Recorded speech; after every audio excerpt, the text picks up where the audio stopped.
Hi, welcome to Stories of Art. My name is Gaul. Today I want to tell you the story of a series of sculptures that you can find in various museums in Rome. They are all of dying Gauls. Now, by far the most famous one of these is in the museum you can see behind me, the Capitoline Museum. That's at the top of the Capitoline Hill in Rome. Now, that museum consists of various different buildings. They're all connected to each other with tunnels and stuff, but there's an older part and a newer part, and we're going to go to the newer part called the Palazzo Nuovo, or New Palace. And the room we're going to is on the top floor of the building behind me and all the way at the end there. And if you get into the Palazzo Nuovo, you have to climb the stairs and you get to this room that's right at the top of the stairs. And there in the center is where you'll find this incredible sculpture of this man who is clearly dying. He has been fighting, we can see that. He's been wounded in the side, and apparently he's dying of that wound. And we can see, of course, that it's from a fight because there's a sword there, there's a shield, he's lying on top of a shield, and you can also see a horn that perhaps he has been playing, a battle horn, I guess it's called.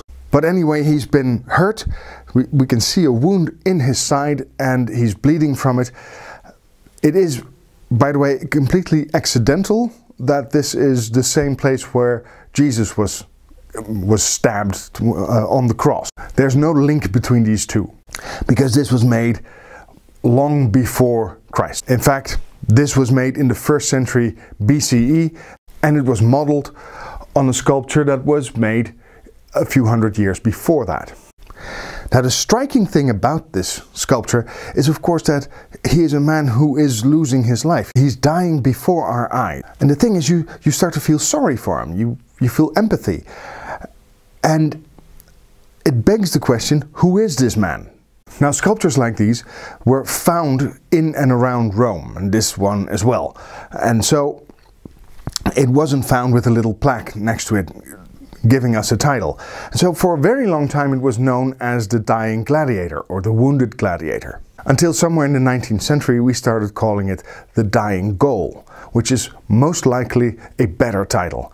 And that's because of this thing he has around his neck, which is it's called a torque. A torque is neckwear, it's sort of a necklace, but it's very rigid, made of metal, and sometimes elaborated with some gold and silver in it or whatever for decoration. And these torques were worn by people of certain tribes, in this case from the Celts. And this man is actually a Celt. We can see that from his face, his mustache, his longish hair.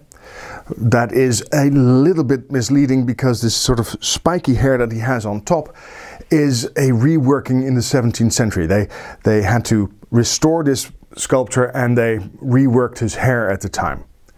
It must have been longer because we have more sculptures like this, and you'll see that the way most of these Gauls were depicted is with longer hair. But from the face, the mustache, he comes across as, well, a Gaul, a Celt. By the way, the people who wore these torques were usually wealthy, not poor anyway. So the fact that he's not dressed is not because he was poor. Now, where did he come from? Why is there a sculpture of a dying Gaul in the Capitoline Museum? Well, it was found in the garden of Ludovico Ludovisi, a cardinal in the 17th century who had bought a large villa and had large gardens there, and he had archaeological digs done there. Not just there, by the way, in all kinds of different places as well, and he made a huge collection of antique sculptures. But of this one, we're pretty sure that he found it in his own garden. It was found with a series of other sculptures, amongst which are other dying Gauls. And that makes us believe that this was a series of Roman copies of a Greek or Hellenistic original. And that Greek and Hellenistic original would have been in Pergamon. So how does this work? We think that this sculpture and the ones that I'm going to show you next were designed in Pergamon. And Pergamon is a city in modern day Turkey. Today it's called Bergama. But there, next to the town of Bergama, there's a hill, and on top of that hill, the Acropolis of Bergama, there is an ancient city called Pergamon. And Pergamon was a Greek city, and it had at some point a king called Attalus I, who was later called Attalus Sotos. Sotos is an honorary title meaning the savior. And he became that savior because he beat the Celts. Certain tribes of Celts had been moving from more northern or central Europe towards the south, and had more or less settled in, well, modern-day Turkey, in the higher plains of Turkey, in what's called the Anatolian Heights, mostly in the area around where modern-day Ankara is. And there they developed bad habits of basically bullying everybody. They started to attack different towns and cities and villages around them, either just for plunder or to force people to pay them tributes. And this, of course, bothered a lot of people, and their reach became so far that they reached Pergamon. And then King Attalus decided to fight them. And he was successful in a series of battles, smaller and larger ones. He eventually fought them back. He got them to stop bothering people, at least for a while. The main battle he fought with them was in 240 BCE. And after that, he had a monument built to commemorate that victory. For that, he employed his court sculptor, a man named Epigonus, and he had a series of probably bronze sculptures made to commemorate the battle. And in that, we find these dying Gauls. Most likely, in the same monument, you would have had, well, victorious soldiers of his side, but we have this sculpture and not the other ones. But the most striking thing about it is that he had this man depicted with honor. He is not an enemy that he just swept aside. We are seeing a man here, a real person who is losing his life. And that's a very different way of depicting your enemy than, for instance, the Egyptians did. If you look at the imagery of, say, Ramesses II defeating his enemies, you can see them all just sort of being smited. It's a very different way of approaching your enemy when you do it with this kind of respect. And of course, that is what makes this sculpture so very, very impressive. And we're not the first ones to think so, of course. A few centuries after it was made, the Romans got to Pergamon. They saw these sculptures, and the Romans did a number of things when they expanded their territories. They appropriated a lot of culture. They incorporated it into their own culture. They used to adopt gods into their pantheon. Whatever cultural things they liked, they started doing as well. For that, of course, they stole a lot of art. But what they also often did is they had copies made of art they liked, often by local sculptors, and then usually in cheaper materials, because we think that the original sculpture of this was in bronze and it was copied in marble. It was, by the way, cleverly restored. In the 17th century, this upper leg here was broken into several different parts, and what they did is they pinned them together with a pin that's inside, and then they capped it off with this sort of kneecap so you can't see the pin. Now, one of the very strange things about this image is, of course, that he is naked. We are, I guess, quite used to sculptures being naked, but this seems like a very realistic sort of image. And he is in a battle. Why is he nude? Of course, Greek sculptors often depicted people in the nude, and it's known as the heroic nude. Their own soldiers sometimes appear naked in pictures. For instance, on the Temple of Aphaia in Aegina, there are these pedimental sculptures of naked soldiers. But there's a difference. They at least wear helmets, and this one does not. And the strange thing is that many of the sculptures of these Gauls depict them naked, even if they're the only ones on the battlefield. For instance, this sarcophagus that you can also find in the Capitoline Museum, which is another Roman copy of an Hellenistic original, where we see soldiers battling with these nude, well, Celts. They're pretty much the same sort of guy. It's not made in such an impressive way as the Dying Gaul. It's of a different sort of quality, but you can see they have the same sort of hairstyle. You can see the longer hair, by the way. You can see the torques around their necks. And they're nude. They're fighting naked against people who are dressed. And you might wonder, who would do that? This couldn't possibly be correct. This couldn't be the way these people actually fought. But the strange thing is, we have over a dozen stories, writers that mention that these Celts fought nude. Not all of them, by the way. They had these troops that were heavily armored and dressed, and then in front of them would come these naked barbarians. And they were also frightening to see. That's what usually these writers tell you, because they wore only their weapons. So a shield and a sword, or a shield and a spear, or whatever. And they would sort of dance around naked in front of their enemy, showing that they couldn't be hurt. And it sounds so incredibly impractical. Who would do that? Because it's, well, first of all, it can be either too cold or too hot. Anytime you even get nicked by a weapon of someone, you're going to be hurt.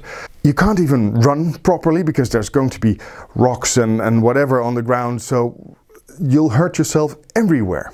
So it sounds completely irrational and unbelievable. But as I said, there are various different writers that mention this idea of these Gauls that would fight in the nude. It doesn't mention, however, how many there were in comparison to the rest of the army.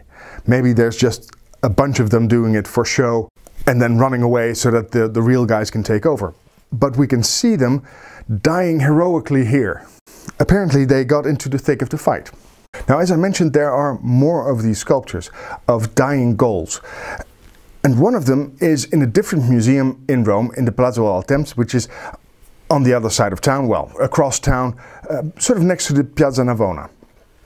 And there they have this wonderful sculpture.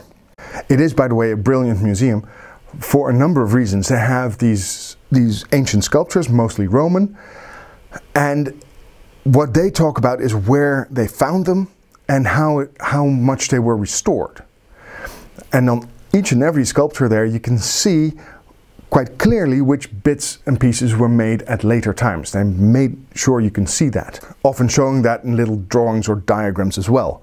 And it also gives you an idea of where in Rome these things were found, and that if you're really into these things, like I am, it gives you more of an idea of how the rediscovery of all these sculptures was done. And it can provide very useful information. For instance, in this case, of this group of these two people, they were found right next to the Dying Gaul of the Capitoline Museum. So it would stand to reason that these are also Gauls. And we can actually really see that in his face and his hair, his moustache, and the shield he's standing on. Now what he is doing is he is committing suicide. He apparently has already killed his wife, and she's slumped forward, falling down, and then he looks away so that he opens up his, is it called a clavicle? So he can stick the point of his sword just behind there so he can plummet it into his vital organs. So quite gruesome, I know, but it was considered to be very heroic to kill yourself instead of being captured. So when you walk around him, you can see that there's these supports that are not really part of the sculpture, and they are a dead giveaway that a sculpture was initially made in bronze and later copied in marble, because you wouldn't need these supports for a bronze sculpture, and you do need them for marble because otherwise the whole thing would break down. Now this sculpture of dying Gauls was found in the same location as the other one, and that most likely indicates that they were placed as a group together in one sort of monument. And it wasn't just any old place where they were found. As I said, they were found in the gardens of Ludovico Ludovici, but the location that he owned, those gardens, underneath that was the former palace of Julius Caesar. So he most likely had these sculptures. And there's very good reason that he had sculptures like this, because he had famously won a series of battles and an entire campaign against the Gauls. He even wrote a book about it. It was his main claim to fame for a long part of his life.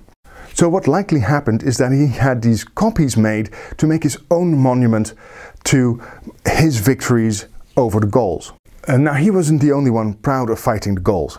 Many others had been part of these campaigns, and these campaigns were fought in various different places and various different times throughout history. So there were plenty of occasions for people to have these particular sculptures copied. And that was done in all kinds of different ways, by very good sculptors, but also often by not so very good sculptors. So it's quite possible to find a similar sculpture somewhere else and made in a completely different level of quality. For instance, the Vatican Museum has one as well.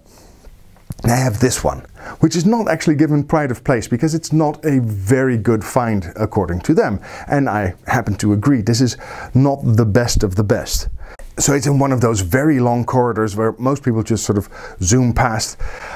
And there in one of those corridors you can find this one of a Gaul also killing himself, but in the most awkward sort of way. This is most likely another copy of one of those sculptures that was originally in Pergamon, but simply made by a much cheaper sculptor. But now let's get back to the first one, the one we started out with. That is of course in the Capitoline Museum. It's the most famous of all of these dying Gauls, and for good reason. It is the most touching of all of them, I think. And it's really worth it to visit it at least once in your lifetime. It's in the Capitoline Museum, which is filled with all kinds of other treasures that you want to see as well. And of course it's in Rome, which is filled with even more treasures you want to see, even more food you want to eat and wine you want to taste. So you have to go there anyway. But before you do, I think this would be a very good time to give me a thumbs up if you enjoyed this video, and if you haven't already, to subscribe to my channel. And I'd like to thank you very much for watching.